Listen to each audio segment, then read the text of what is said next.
أعوذ بالله من الشيطان الرجيم. بسم الله الرحمن الرحيم. الحمد لله رب العالمين، والصلاة والسلام على أشرف الأنبياء والمرسلين سيدنا ونبينا ومولانا محمد الأمين وعلى آله وأصحابه أجمعين. أما بعد، السلام عليكم ورحمة الله وبركاته. خداوند را شکرگزاری و تشکر میکنیم به خاطر همه نعمت‌های خوبش. همه نعمت‌های خداوند خوب و مفید برای بندگانش است. و این لحظه هایی که ما و شما جمع آمده ایم و به خاطر ادای نماز خفتن و نماز تراویح همگی جمع شده ایم که نماز خفتن و نماز تراویح را جماعت کنیم و این هم ثواب و فضیلت بیشتری دارد، چنانه که در حدیث رسول اکرم صلی الله علیه و سلم مثال می‌آورد که نمازی با جماعت از اون نمازی که در خانه تنها می‌گذارد 27 درجه برتری و ثوابیت دارد. البته خداوند عزوجل این همه نعمت‌های خوبش را و این اجر و پاداشش را در نامه اعمال ما و شما کتابت بفرماید و گذشتگان همه ما و شما را رحمت و مغفرت شایسته جنت بگرداند و خدای عزیز و کریم بیماری های ما و شما را شفای کامل و عاجل نصیب روزی بگرداند برحمتک یا ارحم الراحمین.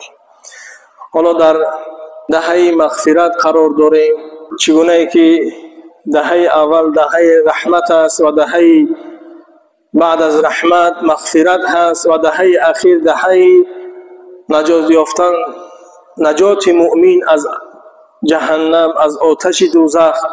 دهه را ما و شما الحمدلله سپری میکنیم و خدای عزیز و کریم بنده را دوست می‌دارد، به نعمت‌هایش مشرف می‌گرداند. در این لحظه های اجابت دعا و در این مکان مقدس که خانه خدا هست، که در حدیث رسول اکرم صلی الله علیه و سلم می‌فرماید مسجد به خاطر بنا شده است که در اون عبادت پروردگار و تلاوت قرآن کرده شود. جز این دو چیز دیگر هر سخنی که در مسجد زده می شود از ثواب نماز خداوند اون را کم میکنه. هر سخنی که در داخل مسجد گفته می شود اگر سخن کوچه باشد پس از ثواب نماز تو چی؟ ثواب نماز را کم میگیری. البته ما باید در خانه خدا باید با ذکر باشیم، با دعا باشیم و چنانه که رسول اکرم صلی الله علیه و سلم در حدیث می‌فرماید که من در یک روز 70 مرتبه استغفار میکنم، طلب آمرزش میکنم. این معنی نداره که یعنی عدد معین پیغمبر استغفار کند، از 70 زیادتر هم پیغمبر خدا در روز استغفار میکنند، طلب آمرزش میکنند.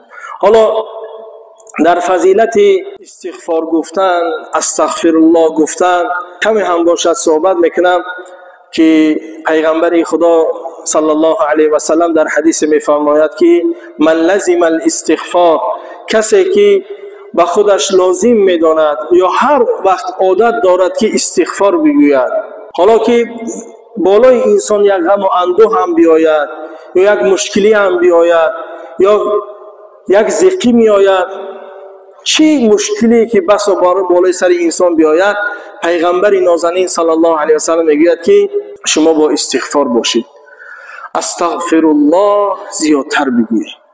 زیرا نتیجه استغفار گفتن در چی هست؟ در این حدیث معلوم می شود که جعل الله من کل هم فرجا، خداوند از همه غم و اندوه او را نجات می دهد. حالا در دل تو غم و اندوه هست، ضیقی هست، نمیدونی که با کی روز نیاز کنی، با پروردگارت روز نیاز کنی، با اون خالقی که تو را خلق کرده است، با اون پروردگار مهربانی هست که تمام گناهان تو را میبخشد با کلمه استغفار. چگونه که پیغمبر خدا صلی الله علیه و سلم میگوید که کل ابن آدم خطا و خیر الخطائین التوابون، همه فرزند آدم خطاکار هست.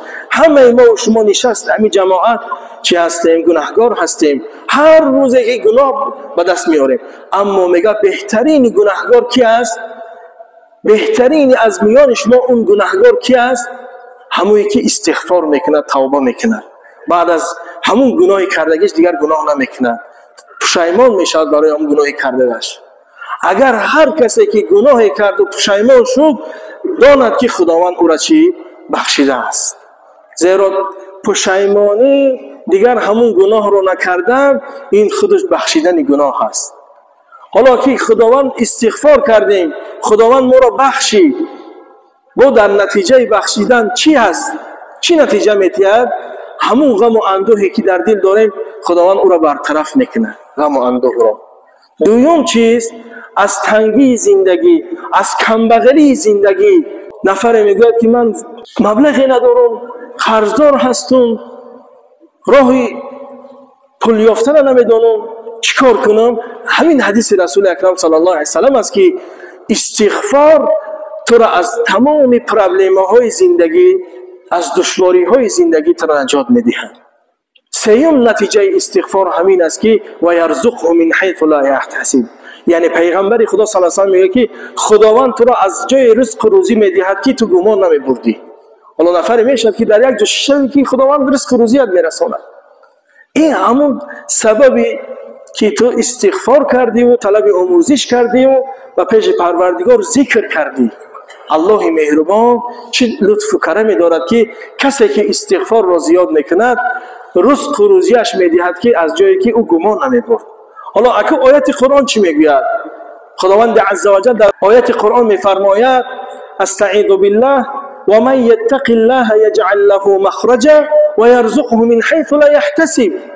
هر کسی که از خدا بترسد و گناه دچار نشود، از گناه رو گرداند و استغفار کند، پشیمانی کند، خداوند از جای رزق و روزیش میدهد که هیچ گمانی نمیکند. یعنی تنگی زندگی او را چی؟ از تنگی زندگی، از مشکلات زندگی او را نجات میدهد، از جایی که رزق و روزیش میدهد که گمان نمیبرد. این است نتیجه استغفار. روز نزد عالم دانشمند یک نفر آمد گفت که در زراعتم، در تجارتم برکتی نیست، چی مصلحت میدهی؟ عالم دانشمند بزرگ گفت که استغفار را زیاد کن. باز نفر دیگر آمد پیش این عالم گفت که ای دانشمند بزرگ، فرزند عطای خدا هست، دعا کن که خداوند مرا فرزنددار کند، بی فرزند هستم.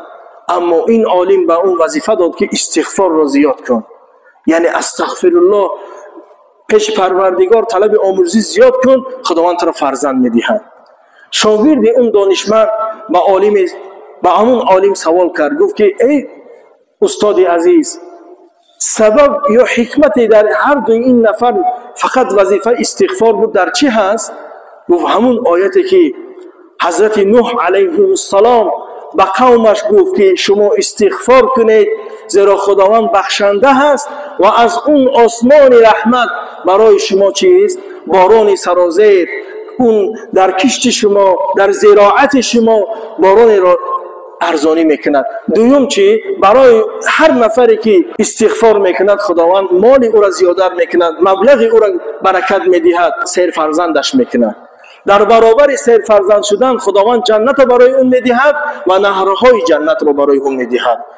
ما و شما باید در این ماه مبارک رمضان وظیفه همه ما و شما باید بسیارتر استغفار کنیم و ثواب روزه ما و شما از استغفار زیادتر میگردد. خداوند عزوجل ما و شما را توفیق استغفار گفتن را نصیب روزه بگرداند و الله مهربان گذشتگان رحمت و مغفرت و این همه ثواب ختم کلام را خداوند به گذشتگان همه ما و شما برساند برحمتک یا ارحم الراحمین.